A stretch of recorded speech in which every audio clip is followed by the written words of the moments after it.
Bonjour à tous et à toutes et bienvenue dans cette nouvelle petite vidéo après quelques mois d'attente. Aujourd'hui, on se retrouve pour parler de mon héros préféré qui revient sur nos écrans le 15 décembre. On parle bien sûr du très attendu Spider-Man No Way Home.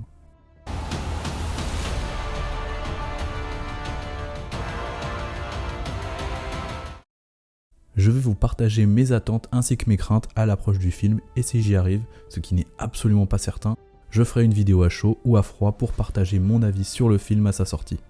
Voilà qui est dit, maintenant commençons par parler un peu du film et de sa communication surtout.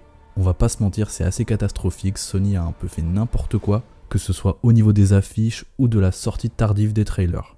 Le film n'avait aucune affiche avant novembre et seulement un trailer alors que le film sortait dans un peu plus d'un mois. Puis après la sortie du trailer qu'on a presque plus attendu que le film, Sony a commencé à communiquer de manière très violente, avec plein d'affiches qui étaient horribles et plein de TV spots. J'ai pas compris pourquoi ils ont mis le costume de l'Iron Spider en avant sur absolument tous les posters, alors que le nouveau costume Integrate Suit qui combine le costume de Far From Home et l'Iron Spider aurait bien mieux rendu. Le seul bon point de Sony, c'est d'avoir pu garder la surprise au niveau des 3 Spider-Man en ne montrant ni Tobey Maguire ni Andrew Garfield. Après on va pas se mentir, on sait qu'ils seront là, mais c'est bien qu'ils n'aient pas montré leur look dans des trailers pour qu'on les découvre directement en salle. Quoi qu'il en soit, ce film, personnellement, je l'attends plus que tout. J'ai jamais eu autant de hype pour un film, et en plus on parle de Spider-Man, donc ça me touche plus particulièrement. Alors j'attends beaucoup de choses de ce film, donc on va commencer par parler de mes attentes, puis après on verra mes craintes. Tout d'abord, il faut savoir que j'aime beaucoup l'interprétation de Tom Holland dans Spider-Man, mais ce film doit vraiment lui faire passer un cap. Il faut qu'il prenne en maturité et qu'il souffre. Et d'ailleurs, c'est ce que Tom Holland a dit, il a affirmé en interview que le personnage de Spider-Man va beaucoup plus souffrir dans ce film. Peut-être à cause de la mort d'un proche, ou un des 2 autres Spider-Man, qui sait. Dans tous les cas, il faut que Spider-Man grandisse à tous les niveaux vu les enjeux qui se présentent à lui. En parlant d'enjeux, ce film a d'une part celui du multiverse, et Sony a pour l'occasion ramené 5 anciens ennemis des films précédents. On retrouve le Bouffon Vert de Willem Dafoe, le Docteur Octopus d'Alfred Molina, Jamie Foxx en Electro, l'Homme Sable de Thomas Haden Church, ainsi que le Lézard de Rhys Ifans. Et pour faire face à cette menace, Tom Holland va devoir prendre en maturité et en confiance pour y faire face. Mais bien évidemment, 5 méchants pour un héros c'est beaucoup trop, c'est pour ça que comme tout le monde, j'attends le retour des 2 précédents interprètes de l'Homme Araignée, Tobey et Andrew, afin de l'épauler comme il se doit. Le trailer montre beaucoup d'indices concernant leur présence, et beaucoup de rumeurs existent depuis presque un an. Ils seront dans le film, je vois mal Sony nous la mettre à l'envers à ce niveau-là. Il y a trop d'indices, c'est évident qu'ils y seront. Pourquoi ramener tous les méchants des films précédents si ce n'est pas pour ramener aussi les héros? Bref, j'attends un retour complètement légendaire des 2 Spidey, avec leur musique qui va avec, ça serait vraiment incroyable.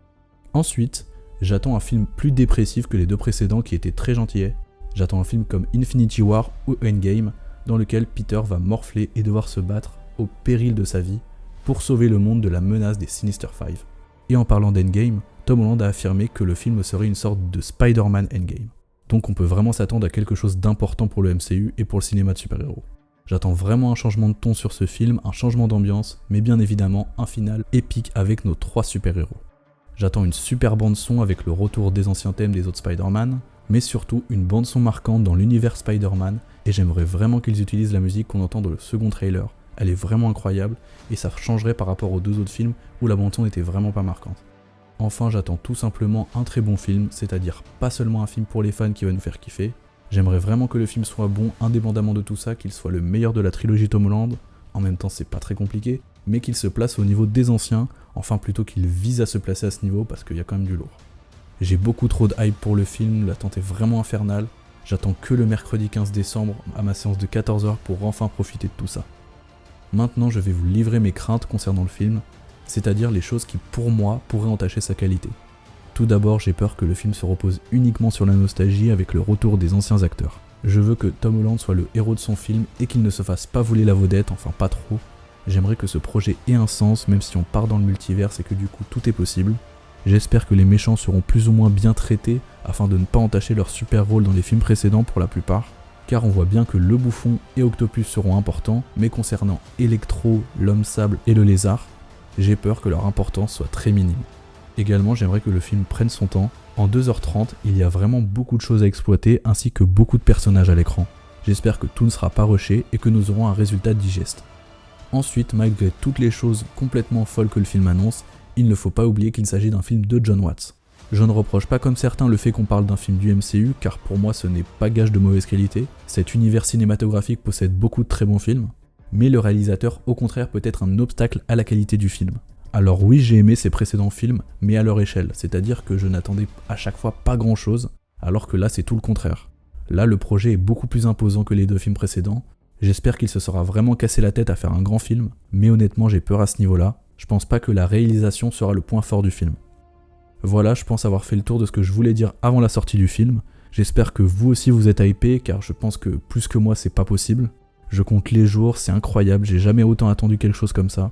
J'espère que le film comblera toutes mes attentes et qu'il me surprendra.